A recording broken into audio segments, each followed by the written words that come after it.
Bonjour à tous, voici la minute du bonheur. Et aujourd'hui, déliez-vous. Il est des choses que nous souhaitons de toutes nos forces. Un sort taquin semble s'amuser à les éloigner de nous. Nous croyons pourtant tout faire sur le plan de l'action et celui de la pensée pour les obtenir. Cela infirme-t-il la loi d'attraction du bonheur ? Non, et voici pourquoi. Dans ce cas-là, nous avons péché par tension excessive. Il est une façon de vouloir crispée, rageuse, qui nous ligote au lieu de nous laisser les mains libres pour recevoir. Il ne s'agit pas de serrer les dents, de piaffer, il s'agit de se détendre.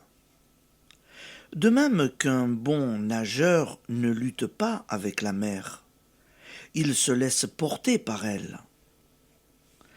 Ne vous bagarrez pas avec la vie, aimez-la, faites-lui confiance une fois pour toutes, sans peur, et vous atteindrez le rivage.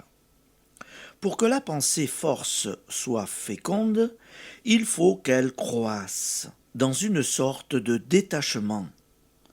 L'avidité n'est pas une force, mais un explosif. Il faut posséder comme ne possédant point. Les grandes lois de la vie sont plus sages que nous.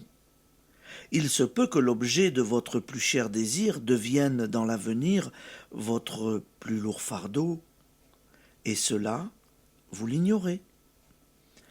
N'avez-vous jamais remarqué que tel fait qui vous était de prime, d'abord apparu comme un malheur, s'est souvent montré par la suite une cause de bonheur?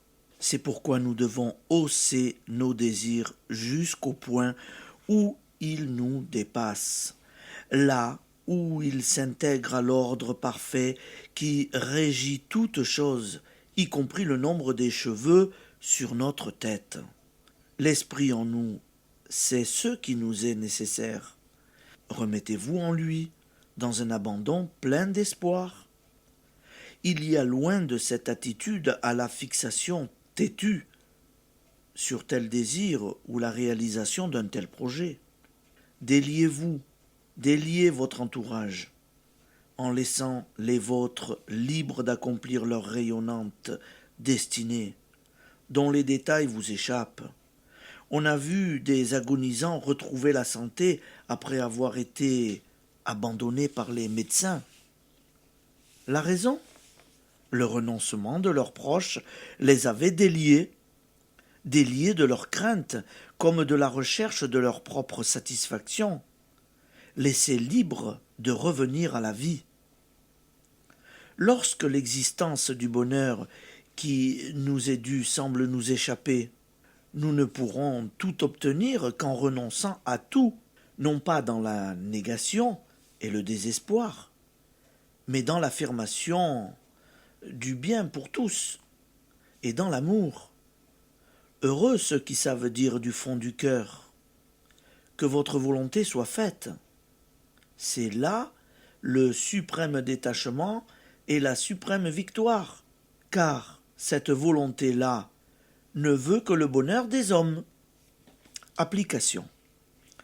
Réfléchissez au nombre de fois où le bonheur est venu par un tout autre chemin que celui par lequel vous l'attendiez. Déliez-vous du désir égoïste, de l'entêtement, et faites confiance. Je vous souhaite une bonne journée, amis auditeurs, et je vous dis à demain.